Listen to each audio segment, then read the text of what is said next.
Definitivamente Dios es especialista en convertir las lágrimas, las tristezas en alegría, en acciones de gracias.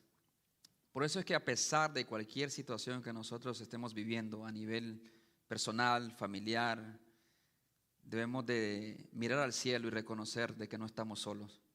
Hay un Dios que vela por nosotros. Y hay una iglesia también, como es Ríos de Agua Viva, que fielmente ora unos por otros. Así es que, mis hermanos, gracias por venir a este lugar y contar cuán grandes cosas Dios ha hecho en sus vidas y en su bebé. Por cierto, muy linda y muy inteligente. Así es que Dios me los bendiga y que cumpla todos sus propósitos en ustedes y también en sus hijas. Mis hermanos, pues permítanme compartir con ustedes la palabra del Señor. Quizás algunos de ustedes conocen algo que tengo acá en mi mano. Algunos ya no se acuerdan, pero algunos le llaman frijoles. ¿Cuántos de ustedes comen frijoles? What is that? Okay. Frijoles del mejor, hermano, nicaragüense. No se crea. Yo no sé cuántos de ustedes han plantado frijol. ¿Así algunos? Ok. Yo no sé cuánto tiempo toma para que brote la planta y dé sus frutos y usted lo pueda comer, ¿no? Lo pueda consumir. Pero hay una realidad que nadie puede negar.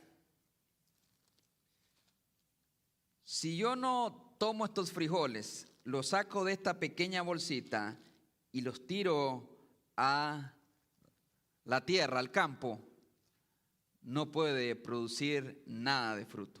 Esto es todo lo que voy a tener.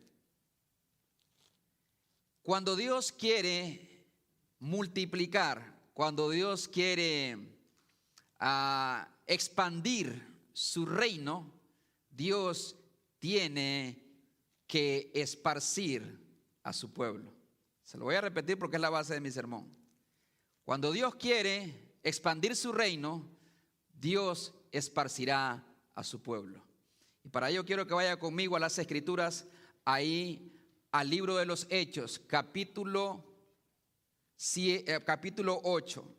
Y no por nada Dios ha acomodado las cosas para que en este día, definido desde hace algunos meses por su servidor, en el cual presentaríamos también al equipo de Operación Jerusalén y a todos sus integrantes, en donde la iglesia Ríos de Agua Viva, en un tiempo en donde nosotros nos estamos esparciendo, yendo más allá de este local. Viene bien la palabra del Señor en Hechos 8, donde continuaba la lectura después de la muerte de Esteban. Hechos 8, vamos a leer del 1 al 8. Hechos capítulo 8, versículos del 1 al versículo 8. ¿Lo tenemos, hermanos? Dice la palabra de nuestro Dios: y Saulo consentía en su muerte. En aquel día hubo una gran persecución contra la iglesia que estaba en Jerusalén, y todos fueron esparcidos por las tierras de Judea y de Samaria, salvo los apóstoles. Y hombres piadosos llevaron a enterrar a Esteban e hicieron gran llanto sobre él. Y Saulo asolaba la iglesia y, entrando casa por casa, arrastraba a hombres y a mujeres y los entregaba en la cárcel. Versículo 4. Pero los que fueron esparcidos iban por todas partes anunciando el evangelio. Entonces Felipe, descendiendo a la ciudad de Samaria, les predicaba a Cristo, y la gente unánime escuchaba atentamente las cosas que decía Felipe, oyendo y viendo las señales que hacía, porque de muchos que tenían espíritus inmundos salían estos dando grandes voces, y muchos paralíticos y cojos eran sanados. Así que había gran gozo en aquella ciudad. Vamos a orar. Buen Dios, soberano, Rey, tú que estás en completo dominio y control de nuestras vidas, eres el Dios que merece la honra y la gloria de parte de nosotros. Recíbela, Señor, con humildad la ofrecemos. Ahora, oh Dios, queremos abrir nuestros oídos a tu palabra. Ayúdanos a ser sensibles a tu voz y que podamos recibir tu palabra con gozo. Y así como la semilla cae en tierra y da su fruto, cuando cae en buena tierra, que los corazones que están aquí presentes sean buena tierra, donde tu palabra pueda germinar y pueda producir los frutos que serán de bendición y de vida eterna en sus vidas. En el nombre de Jesús. Amén y amén. Pueden sentarse, mis hermanos.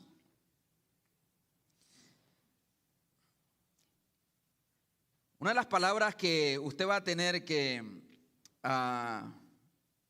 memorizar es la palabra esparcir. A veces no conocemos qué Dios está haciendo en medio de la crisis.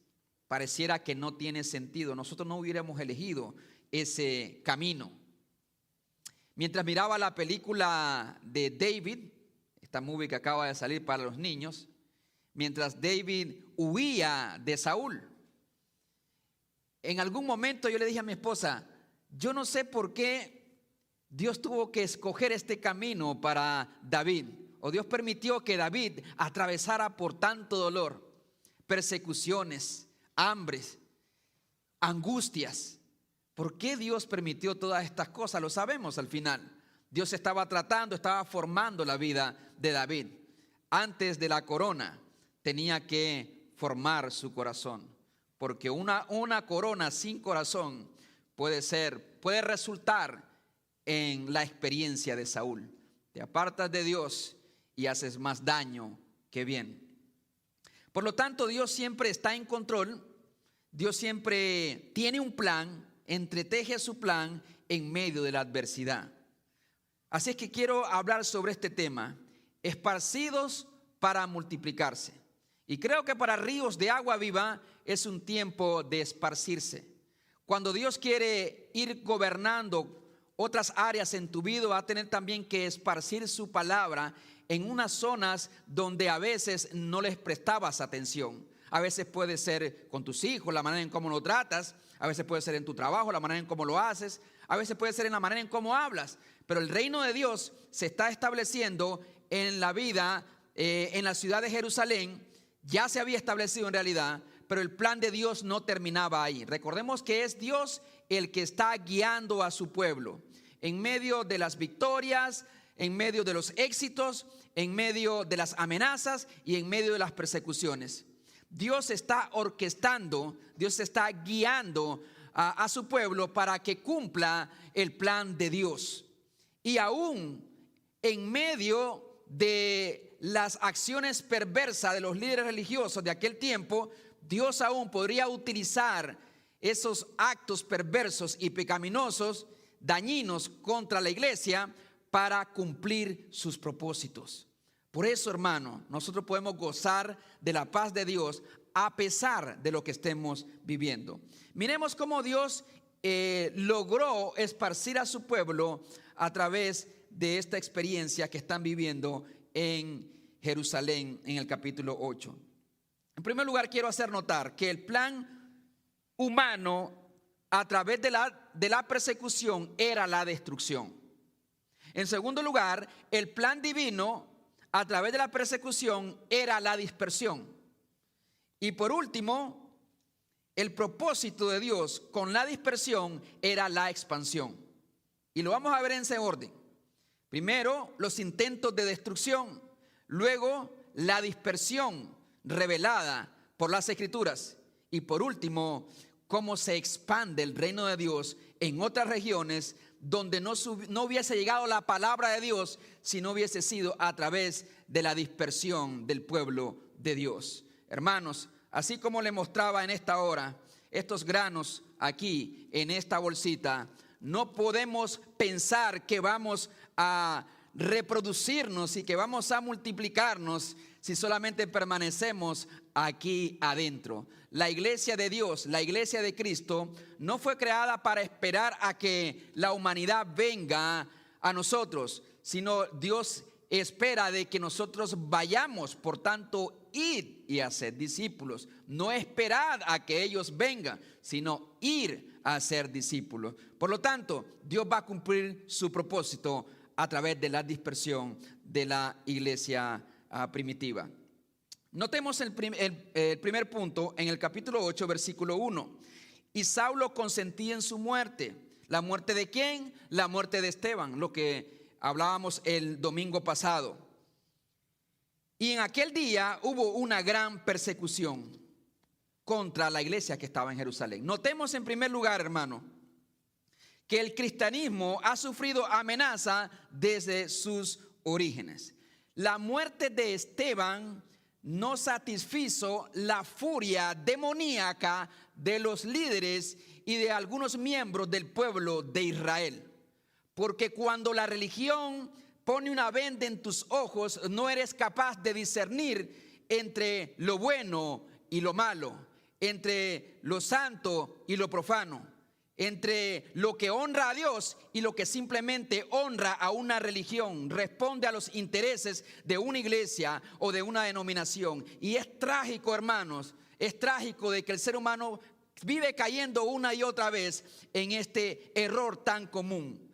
Aquel hombre llamado Saulo sería después llamado Pablo, pero Dios ya estaba, de alguna manera, estaría tratando en el corazón de este hombre, que aquí es el látigo, se ve como el látigo y es la figura principal del asolamiento y de la persecución de la iglesia, por lo que dice el versículo 3. El enojo de Saulo de Tarso y el enojo de los líderes religiosos de aquel entonces, que endurecieron su corazón a la palabra de Dios, se extendió a los otros miembros de la iglesia cristiana. Y entonces se desató, surgió una gran persecución en contra de nuestros hermanos en Jerusalén. Y este fue uno de los días más oscuros para la iglesia. Es uno de esos días que tú no quieres que lleguen a tu vida. Es uno de esos días cuando te dan una terrible noticia, cuando el doctor te llama y te da una terrible noticia, o cuando de tu país te llaman y te dicen: lo sentimos, pero fíjate que esto ha pasado con tu mamá, con tu papá. Es un día oscuro para la iglesia de Dios, para la iglesia de Cristo. Nadie podría decir que nos encanta estar en medio de las pruebas y las adversidades, pero mis hermanos, en medio de todo vamos a ver cómo Dios tenía el control y tenía un plan. El plan del enemigo era destruirlo, y esta persecución no acabó. No acabó, hermanos. En los primeros 300 años no terminó allí, porque luego se levantaron emperadores también que perseguían a nuestros hermanos, que perseguían a los cristianos, y tenían que esconderse en las cuevas, en las catacumbas, en las montañas, y allá poder adorar a Dios. No en escenarios bonitos, no en bancas acolchonadas, no con aires acondicionados, pero mientras más perseguían a la iglesia, veremos que en la iglesia más se multiplicaba, porque a la medida que el hombre resiste a Dios y lucha contra Dios, pero se levantan hombres también en el poder del Espíritu Santo para servir al Señor. ¿Saben qué, hermano? Nosotros estamos del lugar de los que vencen, amén, de aquellos que toman la victoria, de aquellos que ya conquistaron a través de la conquista de Cristo en la cruz del Calvario. Entonces, esta persecución no terminó en el capítulo 8, se extendió por los primeros 300 años de la vida de la iglesia. La agresividad de la persecución usted lo puede ver, hermano. Dice la Biblia en el versículo 3: y Saulo asolaba la iglesia, y entrando, mire usted, casa por casa, Saulo llegaba y se tomaba el tiempo para entrar, tocar y romper las puertas para sacar a aquellos que profesaban ser creyentes. Arrastraba a hombres y a mujeres. No necesariamente que lo llevaba por la calle arrastrando, sino que los tomaba por la fuerza y los sacaba, y luego el destino final de ellos era la cárcel. La cárcel. ¿Por qué? Por la fe. ¿Por qué? Por proclamar a Cristo. No por otra razón. Nosotros nos hemos indignado muchas veces cuando vemos algún video en donde un agente de ICE arrastra y trata de una manera inhumana a una persona, a un inmigrante, ¿sí o no? Y nos indignamos y decimos, ¿cómo es posible? ¿Cómo es posible? ¿En qué país estamos? ¿En qué siglo estamos?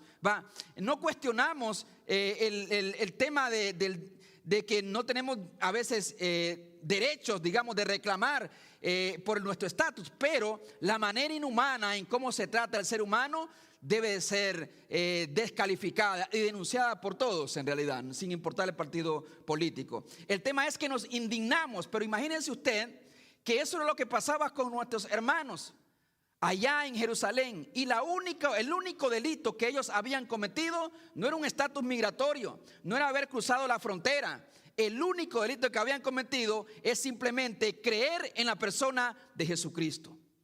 Hermano, si usted cree de que creer en Cristo le ha traído problemas hoy en día, tiene que mirar el pasado. Y no nada más el pasado. Hay millones, más de 380 millones de personas que hoy mismas son perseguidos.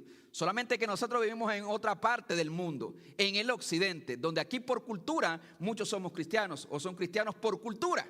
Sin haber nacido de nuevo, sin ser bautizados y sin ser miembros de una iglesia, ya se autodenominan creyentes, cristianos, pertenecientes a la religión del cristianismo. Pero mi hermano, qué terrible era sufrir. Usted se imagina el dolor, el sufrimiento. Muchos tuvieron que dejar hogares para poder huir de la persecución. Muchos tuvieron que abandonar sus casas, sus trabajos, su estabilidad. Es como que ven una persecución en contra de nosotros y tenemos que abandonarlo todo, porque nuestra vida está en riesgo. Eso fue lo que sufrió la iglesia primitiva. Y creía el enemigo estar triunfando en contra de la iglesia, en contra del pueblo de Dios. Cómo la iglesia hoy en día es perseguida, es maltratada. No solamente nosotros como hispanos, pensemos como iglesia, de qué manera hay una especie de persecución en contra de los creyentes. De qué manera podría decir un joven que está aquí, cómo se siente de alguna manera ridiculizado, maltratado en su escuela. Precisamente es toda la artimaña del enemigo para que renunciemos a nuestra fe y para que obviamente no proclamemos el evangelio de Jesucristo. La iglesia siempre sufrirá persecución de alguna u otra forma. La Biblia dice, Pablo le dice a Timoteo, todo el que quiera vivir piadosamente sufrirá persecución, burlas, maltratos muchas veces en nuestras vidas. Pero ¿qué estaba haciendo Dios? Claramente Dios está permitiendo este sufrimiento en su pueblo, pero ¿cuál era su plan? Entonces veamos el plan divino. No era la destrucción, no era desaparecer a su pueblo. No es que Dios estaba ocupado en otras cosas más importantes, porque a veces nos sentimos solos y abandonados en medio del proceso y en medio de la adversidad. Pero definitivamente no, Dios estaba guiando e iba a utilizar estos actos perversos, estos actos pecaminosos de estos hombres para cumplir su plan. C.S. Lewis, un gran escritor cristiano, que algunos quizás han visto la serie de Narnia, escrita por C.S. Lewis, era un gran teólogo en realidad. Dios susurra y habla a la conciencia a través del placer, pero le grita mediante el dolor. El dolor es su megáfono para despertar a un mundo adormecido. Es que el dolor es algo que Dios utiliza muchas veces, permite que atravesemos por el dolor, porque de esa manera podemos escuchar la voz de Dios. Podemos volvernos al Señor y clamar a Dios con el corazón. ¿Cierto o no? ¿Cuándo es que usted clama y se quebranta profundamente delante de Dios? ¿Es en medio del placer y del éxito y la prosperidad? ¿O cuando siente que su vida está en riesgo? ¿Cuando está atravesando por un proceso de enfermedad? ¿Cuando está atravesando por un proceso de problemas en el matrimonio, en la familia? ¿En qué escenarios usted se quebranta más delante de Dios? ¿En qué escenario usted aprende a escuchar mejor la voz de Dios? Es en los momentos de dolor, Es en los momentos de crisis, es en los momentos de adversidad donde el creyente o el ser humano aprende a abrir su oído al Señor y a buscarle de corazón. Hermano, si usted está caminando en obediencia a Cristo, está tratando de vivir en santidad, yo le garantizo de que ese dolor que está atravesando tiene un propósito santo, eterno y sagrado delante de Dios. No es casualidad. Dios no se ha olvidado de ti. Dios no está ocupado en otras cosas más importantes. No hay creyentes, no hay hijos más importantes en el reino de Dios delante de nuestro Padre Celestial. Todos somos importantes y cada uno lleva un proceso, pero asegúrese de que en el proceso usted está tratando de vivir en santidad y hacer la voluntad de Dios, para que de esa misma manera podamos entender qué es lo que Dios quiere que yo haga, cuál es el plan de Dios en medio de esta oscuridad. Es terrible, hermano, pero a veces lo que hacemos es apartarnos del camino de Dios cuando viene la crisis, cuando viene el problema. Y es todo lo contrario. Todo lo contrario, lo que debería hacer es un efecto al revés. Es decir, que nos acerquemos más al Señor en medio de la oscuridad. Recuerdo en aquella ocasión cuando nació mi hija Osana. Mi esposa aquí está de testigo. Ella tenía un problema con la lactancia. No podía amamantarla. Y entonces ella estaba muy triste, estaba desconsolada. Pues el sueño de toda madre, ¿no? Poder amamantar a su bebé. Y ella no le quería dar fórmula tampoco. No le quería dar fórmula. A la fuerza quería darle, leche natural. El tema es que pasó el tiempo y seguíamos orando, y entonces tuvo que utilizar estas maquinitas que le succionan, que le extraen la leche. Y recuerdo que al principio se sacaba bien poquito, ni una onza. Luego ya sacó 1, 2, 3 onzas. Era una batalla, no se crea, era una batalla tener que extraerse la leche, luego meterla en su biberón y luego dársela al bebé. Y así todo ese proceso, sobre todo los primeros días o meses. El tema es que pasó el tiempo, hermano. Aquello que parecía un problema, que era un problema, aquello que, nos desvelaba, aquel proceso por el cual nadie quería atravesar, aquello que causaba a veces incluso culpa en el corazón de una madre, aquello que le podría robar la paz y la tranquilidad, se convirtió en una tremenda bendición. Vimos la mano de Dios. Llegó un momento en que mi esposa podía producir tanta leche que tuvimos que guardarla en el refri. Y había tanta leche en el refri que tuvimos que donarla a uno de los hospitales aquí en Oklahoma City. Mi esposa estaba pensando solamente en Osana, pero Dios estaba pensando en cientos o en decenas de niños que necesitaban esa leche. ¿Se da cuenta usted? Porque a veces miramos nada más nuestro dolor, pero no abrimos nuestra mirada, y a veces no podemos ver más allá. Pero Dios lo que nos pide es: camina por fe, aunque no puedas ver, porque algo estoy haciendo. Si estás caminando con Cristo, Él no te promete de que nunca van a azotar los vientos fuertes o las olas, no van a azotar tu barca. Él no ha prometido eso. Él ha prometido que estará contigo todos los días de tu vida. Y eso Dios considera que es suficiente, con esa promesa, para que mi alma pueda reposar y descansar, aunque no pueda ver. Porque por fe andamos, dice la Biblia, no por vista. Nosotros no vamos por ahí teniendo paz y tranquilidad porque todo está resuelto. Eso lo hacen los paganos, eso lo hace un mundo sin Dios, que solamente encuentra paz, tranquilidad cuando todo está bien. Pero el creyente puede tener paz y tranquilidad aunque las olas se levanten y golpeen fuertemente contra la barca, aunque los vientos rujan en contra del creyente. Podemos confiar en el Señor porque Él es nuestro amparo y nuestra fortaleza. Dice la Biblia que Él es nuestro pronto auxilio en las tribulaciones. ¿Tiene tribulaciones? Él es su amparo y su fortaleza. Y la iglesia lo sabía. La iglesia sabía que los líderes religiosos podrían encarcelarlo, quitarles las casas, sus posesiones y a veces incluso la vida, pero no podrían robarles, arrebatarles su fe. su fe y su confianza en el Señor. Y mire lo que pasa, hermano, que en medio del dolor Dios estaba pensando en personas que quizás la iglesia de Jerusalén hasta ese momento no estaba pensando. En personas que estaban siendo esclavas de los demonios, poseídas por demonios. Personas paralíticas, como vamos a ver, cojos en otros lugares, que ellos no estaban pensando en ellos, pero Dios los estaba viendo. Y Dios tenía que esparcir a su pueblo, a su iglesia. Por lo tanto, mis hermanos, mire esta hermosa parte. El plan divino a través de la persecución era la dispersión. En ningún momento Dios perdió el control. En ningún momento Él está corriendo como corríamos allá en mi casa en Nicaragua, que había tantos huecos ahí en el techo que teníamos que correr a pegar chicles, hermano. Resolviendo, ¿me entiende? Los hoyos, porque yo creo que caía más agua dentro de la casa que afuera. Dios no está corriendo, tratando de tapar un huequito como andamos nosotros muchas veces. Dios es el Rey soberano que gobierna desde la eternidad y hasta la eternidad.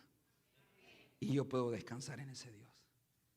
No tiene que cumplirme todos mis sueños ni hacer realidad todo lo que yo quiero. Solamente necesito que Él esté a mi lado, esté conmigo. Él tenía un plan. Y dice la Biblia en el versículo 1: en aquel día hubo una gran persecución contra la iglesia que estaba en Jerusalén. Pero mire esta parte donde quiero llegar. Y todos fueron esparcidos por las tierras de Judea y de Samaria, salvo los apóstoles. Pero mire el versículo 4. Pero los que fueron esparcidos iban por todas partes, ¿haciendo qué? Anunciando el evangelio. Anunciando el evangelio, subraye eso. ¿Qué iban haciendo? Anunciando el evangelio. Notemos en primer lugar, hermanos, que el plan no era la destrucción, sino la dispersión. Notemos que Lucas, el escritor del libro de los Hechos, pudo usar la palabra de esta manera. El versículo 4, por ejemplo. Pero los que huyeron de la persecución, podría ponerse así. Podría haber dicho, pero los que escaparon de la persecución. Podría decirte así también, pero usa la palabra dispersión o esparcimiento. ¿Por qué? Es intencional. Es intencional, mis hermanos. ¿Qué significa la palabra esparcir? O en griego, los que saben griego, diaspeiro, de donde viene también diáspora. En griego. Es una palabra que está compuesta una palabra compuesta por dos palabras en griego. Dia, que es a través de o en todas partes, y speiro, que es, escucha bien, sembrar. Sembrar la semilla. Intencionalmente, no está diciendo de que escaparon, que huyeron, sino que fueron esparcidos. Y lo dice en el versículo 1 y lo repite de la misma manera en el versículo 4 y lo vuelve a decir en el capítulo 11, versículo 19, los que fueron esparcidos.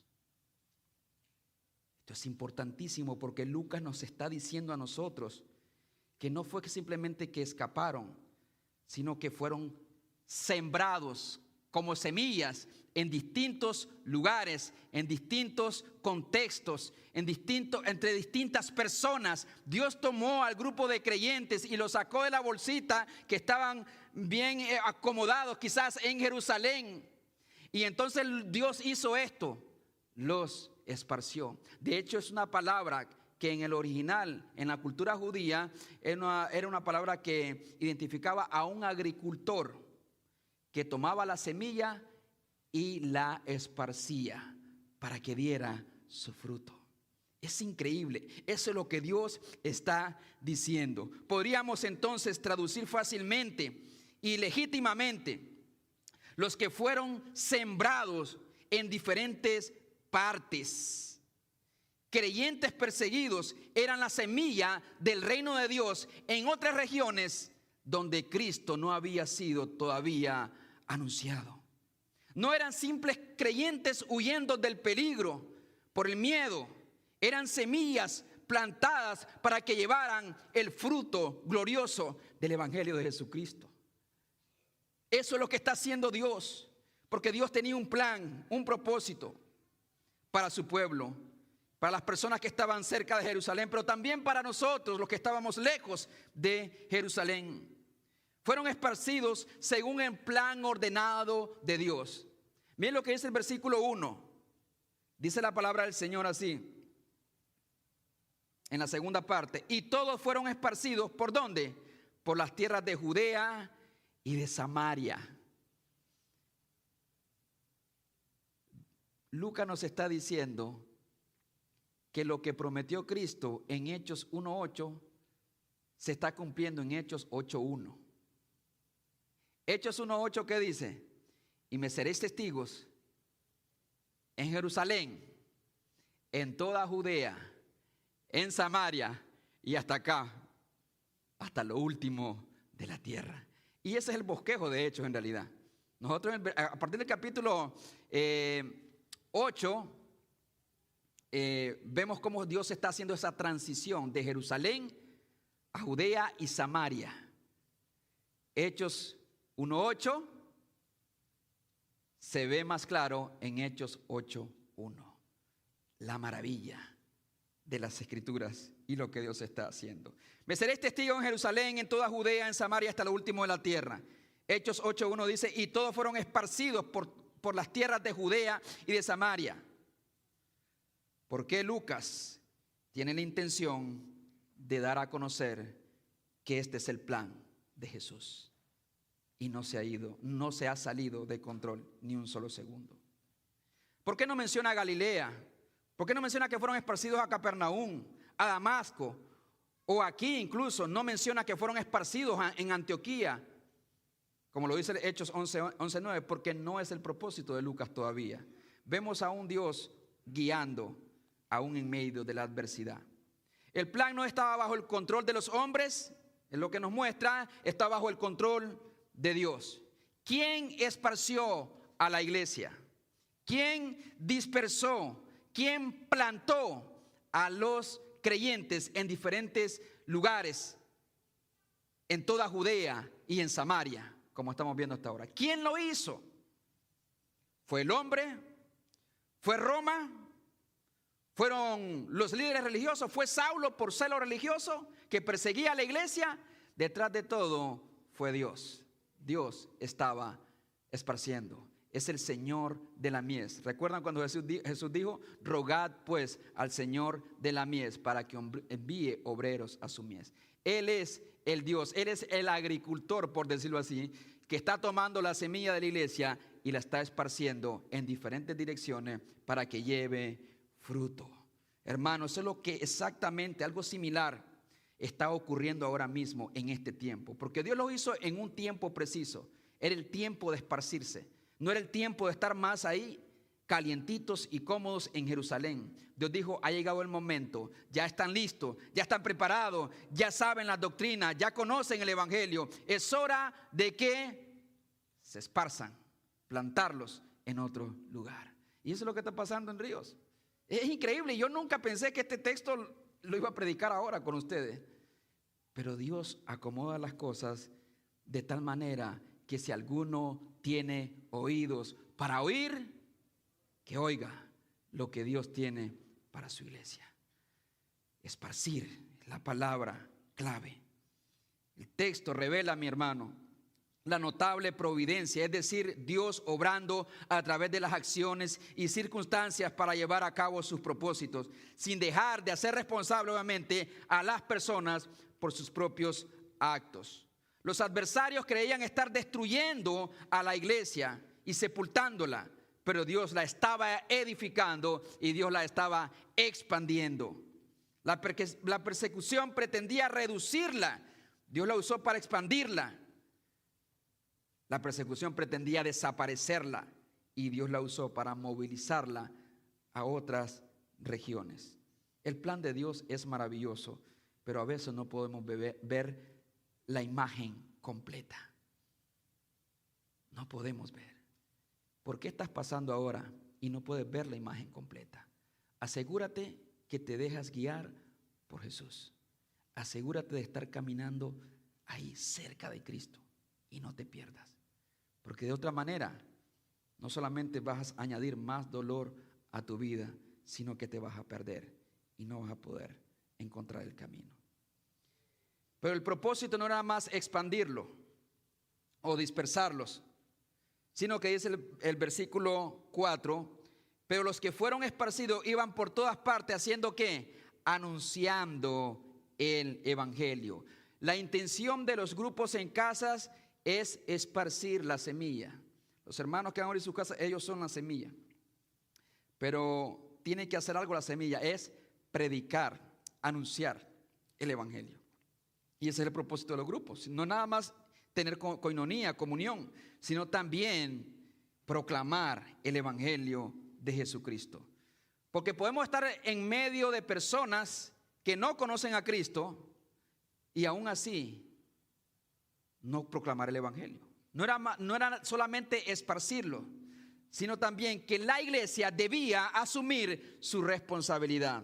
Mis hermanos, esto es muy importante. ¿Cómo respondió la iglesia ante el plan de Dios, ante la persecución? ¿Cómo respondemos nosotros ante el dolor? ¿Cómo normalmente nosotros actuamos? ¿Cuál es nuestra actitud ante la adversidad? ¿Cómo es nuestra actitud ante el agravio, ante el maltrato de otras personas? Cuando somos heridos, cuando somos lastimados. ¿Cuál es nuestra actitud hacia ello? ¿Proclamamos con nuestros actos que Cristo es el Señor y el Redentor de nuestras vidas? ¿O proclamamos otra cosa? ¿Proclamamos que Jesús es mi paz y que Jesús hace que yo muera a mí para que Él viva en mí? ¿Qué pasa cuando somos agraviados? Pocas veces mostrará realmente que el evangelio ha hecho un impacto profundo en tu vida, como cuando respondes, cuando eres maltratado, cuando eres menospreciado, cuando eres lastimado o cuando atraviesas por una adversidad. Ahí surge o se muestra tu verdadero carácter. Y aquí vemos, hermano, la iglesia no pensó en sí mismo. ¿Qué pudieron haber pensado? ¿Qué hizo la iglesia? La gran persecución y la amenaza era una sombra detrás de ellos. Se quejaron, se llenaron de lástima, pobrecito de nosotros. Dejamos toda nuestra tierra, dejamos todos nuestros negocios. ¿Qué hicieron? ¿Perdieron su fe? ¿Abandonaron la fe? ¿Su confianza en el Señor?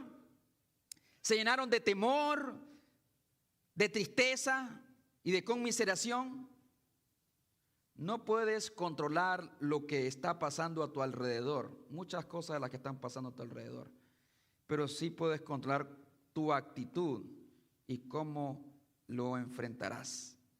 Hay muchas cosas que están pasando en tu vida, en tu familia, en tu hogar, con tu pareja, que no puedes controlar. La iglesia sabía de que ellos no podían controlar la persecución, pero sabía que Dios estaba en control.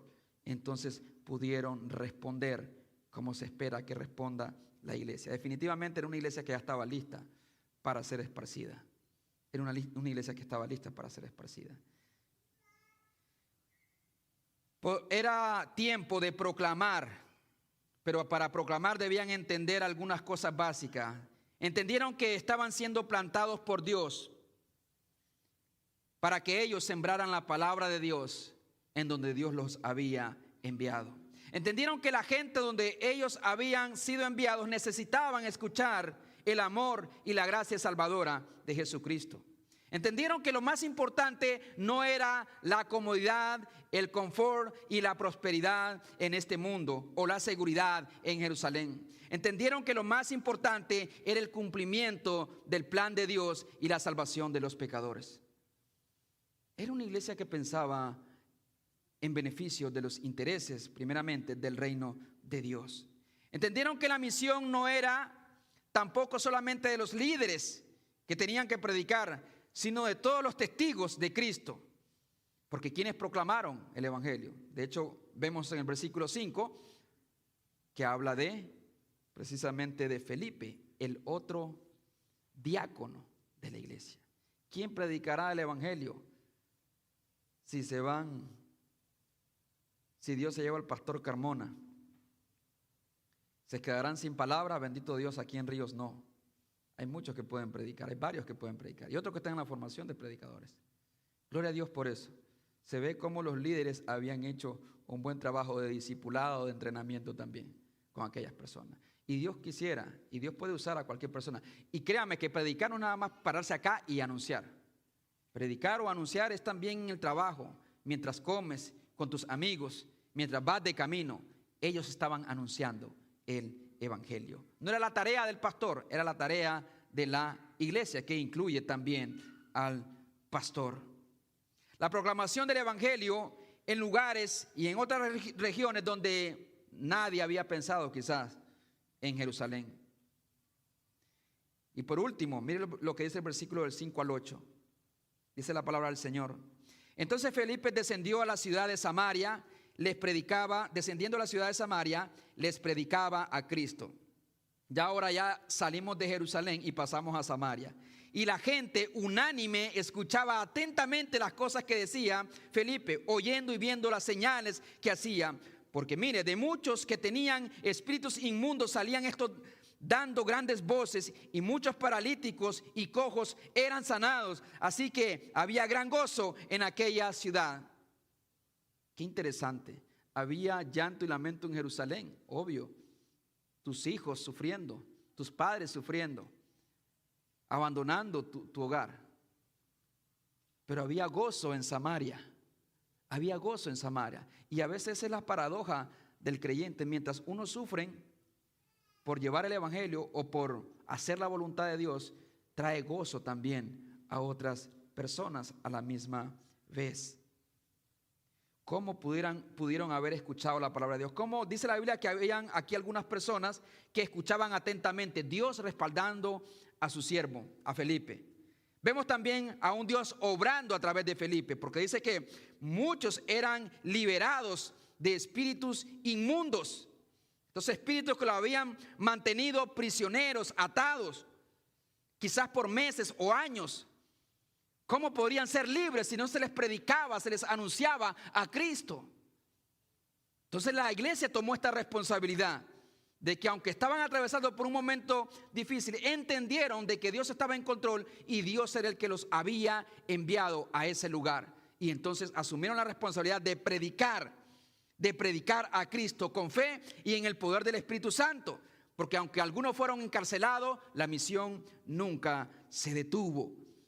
Y viendo y oyendo la palabra de Dios, y muchos paralíticos y cojos eran asimismo sanados. Mi hermano, mientras yo leí esta parte de la palabra de Dios, yo estoy viendo los frutos de la dispersión a la misma vez. Veo por qué Dios los dispersó. No solamente que Él fue el que los esparció, sino porque lo hizo, para que proclamaran, y al proclamar con poder, al proclamar con denuedo, con convicción, Dios atrajo los oídos de las personas y estaban escuchando atentamente, y Dios también obraba con milagros y señales y salvaba, y había grande gozo en aquel lugar. Mientras preparaba este sermón en mi oficina en la casa, yo me levanté después de leer esta palabra y miré por las ventanas de mi oficina varios hogares, varias familias quizás. Yo me imaginaba.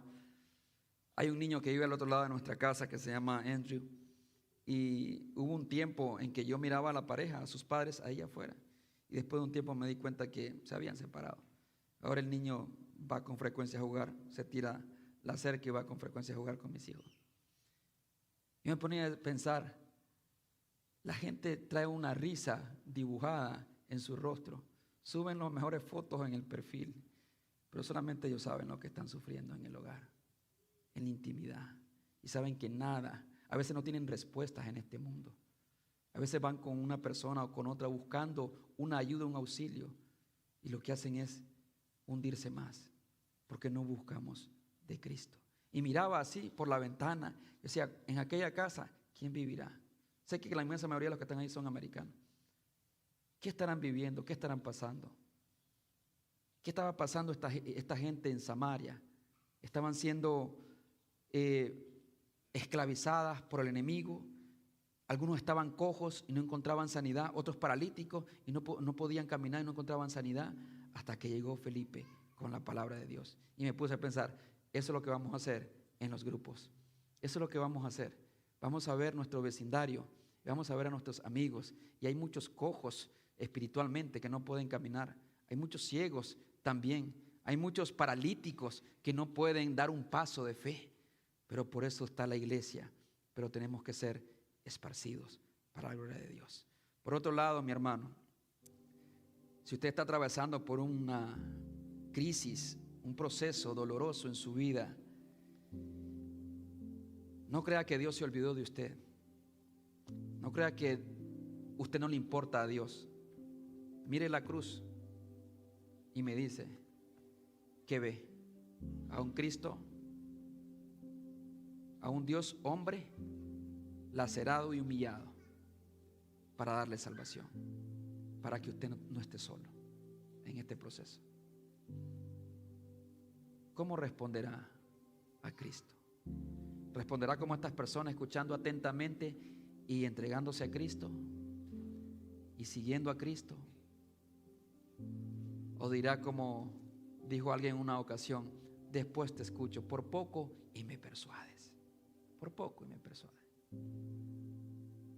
Es triste, hermano, pero hay mucha gente que se va a una eternidad sin Cristo, estando a un paso tan pequeño. Decir, Señor, me he dado cuenta de que hay cosas que yo no puedo dejar, de que hay cosas que no puedo controlar, que hay cosas que me están arrastrando y me están hundiendo. Pero como Pedro, cuando se hundía, clamó y dijo, Señor, ayúdame. Cristo está aquí para ayudarte a ti y para levantarte y para darte el gozo que hubo en Samaria a través del poder del Espíritu de Dios. Así que si tú estás aquí y aún no te has entregado a Jesús, no te vayas sin hacerlo. Por favor, inclina tu rostro y dile al Señor, sé que todo pasa con un propósito, mi Dios. Y quizás esta experiencia que estoy viviendo es solamente para mostrarme lo maravilloso y poderoso que tú eres. Toma mi vida. Me arrepiento de mis pecados. Límpiame de toda mi maldad. Quiero seguir a Cristo y ser un instrumento en tus manos para tu gloria y para tu honra. Recíbeme, Señor. Ayúdame. Ahora, mi hermano, usted que está aquí atravesando realmente por una crisis, dígale a Dios, aquí estoy, Señor. Tú sabes que mis fuerzas se han agotado, mi sabiduría se agotó, quizás con mis hijos, quizás con tu pareja, quizás en tu trabajo, quizás en tu propio cuerpo, lidiando con algo, o en tu vida emocional. Dile al Señor, no puedo hacerlo sin ti. Hoy me vuelvo a ti. Te pido que me ayudes, que me levantes y me muestres el plan tuyo y tus propósitos. Mi parte será vivir agradecido por cada día y buscarte con todo mi corazón. En el nombre de Jesús. Amén y amén. Denle un fuerte aplauso a Cristo Jesús, nuestro Salvador.